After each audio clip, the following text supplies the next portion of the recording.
چھٹی حدیث بھی بخاری اور مسلم سے ہے، مشکات میں 5959 نمبر حدیث ہے، بخاری مسلم دونوں میں موجود ہے۔ اب عائشہ رضی اللہ تعالیٰ عنہ کہتی ہیں کہ نبی صلی اللہ علیہ وسلم کی وفات میری گود میں ہوئی، میری یہ جو آپ سمجھ لیں گلا اور سینہ، اس کے درمیان آپ صلی اللہ علیہ وسلم کا سر مبارک تھا، اس حال میں آپ صلی اللہ علیہ وسلم کی وفات ہوئی۔ اور کہتی ہیں کہ میرے لیے فضیلت ہے کہ آپ صلی اللہ علیہ وسلم کی وفات سے پہلے اللہ تعالیٰ نے میرا تھوک اور نبی کا تھوک ایک جگہ پر جمع کر دیا، اور بتایا وہ اس لیے کہ میرا بھائی عبد الرحمن اسی حالت میں آیا، اس کے ہاتھ میں مسواک تھی اور آپ صلی اللہ علیہ وسلم عالم نزع میں تھے، تو آپ نے اشارہ کیا تو وہ مسواک آپ صلی اللہ علیہ وسلم نے اپنے منہ میں ڈالی، یعنی مسواک کے ساتھ آپ کی اتنی عقیدت تھی، امت کو درس دینا تھا۔ بخاری مسلم میں حدیث ہے اگر مجھے امت کی تکلیف کا خیال نہ ہو تو میں مسواک کا حکم دے دوں، فرض کر دوں۔ اور ظاہر ہے یہ جو ٹوتھ پیسٹ یا برش ہم استعمال کرتے ہیں یہ اسی میں داخل ہے، کیونکہ صفائی نصف ایمان ہے، صحیح مسلم میں حدیث ہے 534 نمبر۔ تو اس کی جو بھی ماڈرن فارم استعمال ہوگی، علماء نے خام خواہ ایک اس کو عجیب و غریب مسئلہ بنا دیا ہے۔ یہ صابن جو ہم استعمال کرتے ہیں اس کی جگہ کبھی علماء نہیں کہتے صابن استعمال نہ کریں، مٹی استعمال کریں، لیکن جب ٹوتھ برش کی باری آتی ہے فوراً کہتے ہیں جی برش چھوڑ دیں، آپ مسواک استعمال کریں۔ تو اصل مقصد ہے دانتوں کی صفائی، تاکہ منہ سے بدبو نہ آئے، اور دانت جب نہیں ہوتے ہیں، ظاہر ہے جب بوڑھا ہو جاتا ہے دانت گرتے ہیں، تو جب کھانا کھائیں تو وہ دانتوں کا کام بھی معدے کو کرنا پڑتا ہے، معدہ ڈسٹرب، صحت ختم ہو جاتی ہے انسان کی۔ اس لیے نبی صلی اللہ علیہ وسلم بڑی اہمیت دلاتے تھے، دانتوں کی صفائی کے اوپر اہمیت ہے، نہ کہ صرف مسواک کرنے کے اوپر۔ مسواک کریں بہت افضل بات ہے، لیکن اگر کوئی ٹوتھ برش بھی استعمال کرتا ہے اور دانتوں کی صفائی کی نیت ہے تو اس کو اجر ملے گا، جس طرح صابن کے ذریعے صفائی ہے۔ تو سیدنا عبد الرحمن بن ابی بکر نے وہ مسواک دی، نبی صلی اللہ علیہ وسلم نے اپنے مبارک منہ میں چبائی تو بڑی سخت تھی، تو سیدہ عائشہ کہتی ہیں کہ آپ سے چبائی نہیں گئی کمزوری کی وجہ سے، تو کہتی ہیں میں نے وہ مسواک لی، میں نے اسے نرم کیا اور پھر نبی صلی اللہ علیہ وسلم کے مبارک منہ میں داخل کی، اور کہتی ہیں الحمدللہ حضور کا تھوک اور میرا تھوک ایک جگہ پر جمع ہو گیا۔ جب حضور کا تھوک مبارک اس کو لگا تو سیدہ عائشہ کے منہ میں آیا، اور سیدہ عائشہ کا جب تھوک اس کے اوپر لگا وہ نبی صلی اللہ علیہ وسلم کے منہ کے اندر گیا، الحمدللہ۔ بلکہ بخاری مسلم میں حدیث ہے، سیدہ عائشہ کہتی ہیں کہ نبی صلی اللہ علیہ وسلم جب کبھی کوئی پانی تناول فرمایا کرتے تھے پہلے مجھے دیتے، اور میں برتن سے پیتی تو جس جگہ میں منہ لگا کے پیتی اس جگہ سے حضرت صلی اللہ علیہ وسلم منہ لگا کے پانی کو پیا کرتے تھے، اور اتنی محبت فرمایا کرتے تھے، الحمدللہ۔ بہرحال اس حوالے سے جو آپ صلی اللہ علیہ وسلم کی وفات کے حوالے سے جو ڈیٹیل چیپٹر ہے وہ مشکات میں آپ کو مل جائے گا، انٹرنیشنل نمبر کے مطابق 5956 سے لے کر 5972 تک 17 احادیث ہیں وفات النبی کے ٹاپک کے اوپر۔ اور ایک الگ سے بھی کتاب ہے، وہ ہے میرے بھائیوں سنن نسائی الکبریٰ کا یہ چیپٹر وفات النبی صلی اللہ علیہ وآلہ وسلم۔ امام احمد بن شعیب نسائی رحمہ اللہ تعالی المتوفى 303 ہجری، انہوں نے کتاب لکھی تھی سنن نسائی الکبریٰ، بڑی سنن نسائی۔ اس میں مختلف چیپٹرز تھے جو اب الگ سے آنا شروع ہیں۔ اس وقت جو ہمارے پاس سنن نسائی ہے وہ سنن نسائی الصغریٰ ہے، وہ اسی کی آپ سمجھ لیں اس میں سے ڈیڈکٹ کی گئی ہے، اسی کا ایک چیپٹر ہے وفات النبی صلی اللہ علیہ وسلم۔ اسی طریقے سے اسی کا ایک چیپٹر ہے خصائص علی، یہ جس میں سیدنا علی کے فضائل پر امام نسائی نے 194 احادیث ناسبیوں کے رد پر لکھی، کیونکہ وہ جب دمشق میں گئے تو وہاں سیدنا علی سے نفرت کا اظہار کیا جاتا تھا، پھر سیدنا علی کے فضائل پہ انہوں نے یہ کتاب لکھی، یہ بھی اس سنن نسائی الکبریٰ کا چیپٹر ہے۔ اسی طریقے سے اسی کا چیپٹر ہے فضائل قرآن بھی، فضائل صحابہ بھی، کئی چیپٹرز الگ سے آ چکے ہیں۔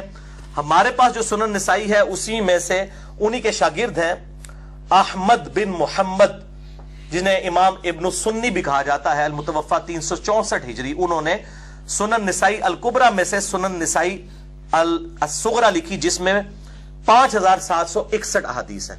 جو سنن نسائی الکبریٰ ہے اس کے اندر 11770 ہیں، وہ عربی میں ہے۔ اب یہ اس کے چیپٹرز جو ہیں ہمارے جیلم شہر سے جو ہے وہ چھپنے شروع ہوئے ہیں، اس لیے میں نے ان کا تعارف بھی کروا دیا۔ اور مشکات میں بھی اگر آپ کو سنن نسائی کا حوالہ ملے بعض کا تو وہ نسائی میں حدیث ہی نہیں ملتی، کیونکہ وہ سنن نسائی الکبریٰ کا حوالہ دیتے ہیں، اصل کتاب وہ تھی۔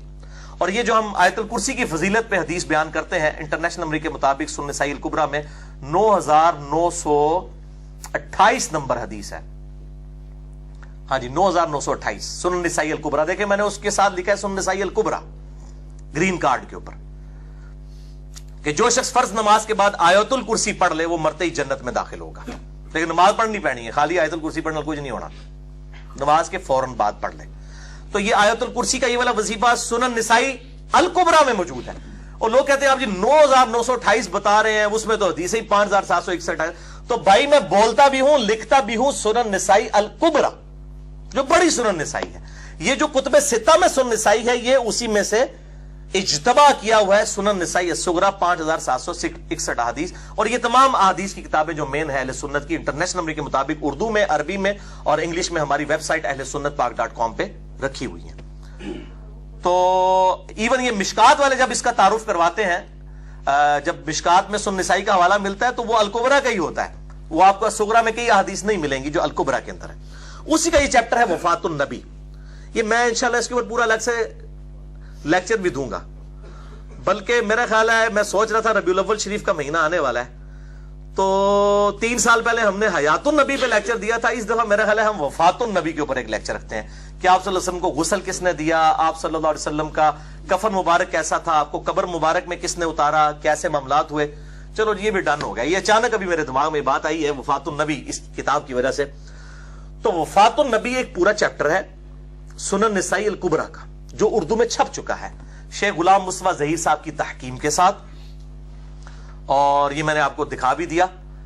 یہ کتاب جو ہے میرے بھائیوں یہ اسی کا چیپٹر ہے. اس میں پوری ڈیٹیل ہے کہ آپ صلی اللہ علیہ وسلم کا جنازہ کس طرح پڑھا گیا. یہ پبلک مشہور ہے جنازہ ہی نہیں ہوا. یہ بات صحیح ہے کہ جنازہ اس طرح نہیں ہوا کہ ایک امام آگے ہو اور پیچھے مقتدی ہو. وہ جگہ ہی بہت تنگ تھی, صحابہ نے پروٹوکول دیا, ایک ہی صف کی جگہ تھی.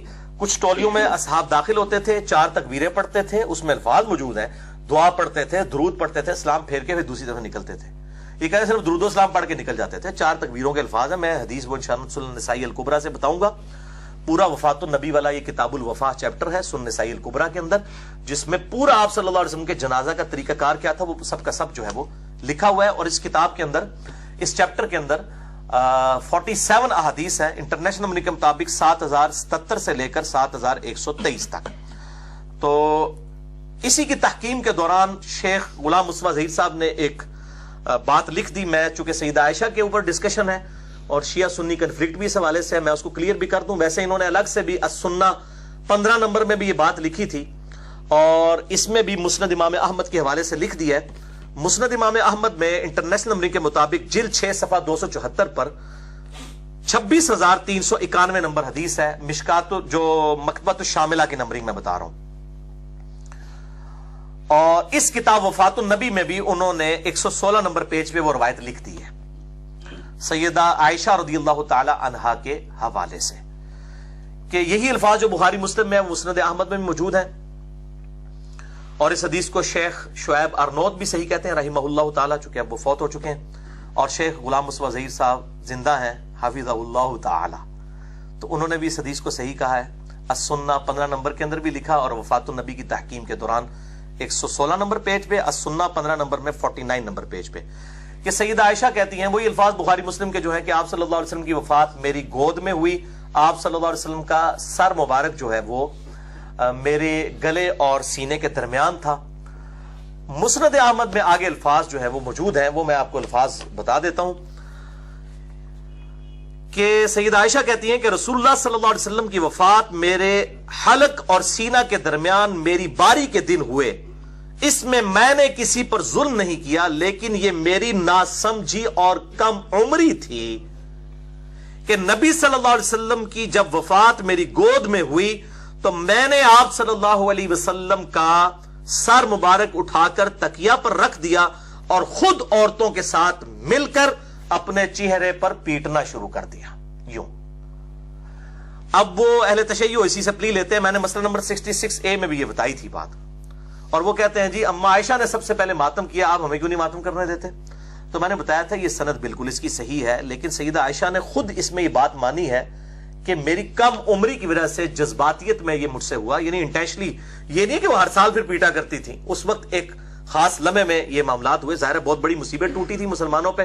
سیدنا عمر جیسا بندہ صحیح بخاری میں آتا ہے کہ انہوں نے تلوار نکال لی تھی کہ میں اسے قتل کر دوں گا جو کہے گا کہ نبی صلی اللہ علیہ وسلم بہت ہو چکے ہیں, باقی کو تو آپ چھوڑ دیں.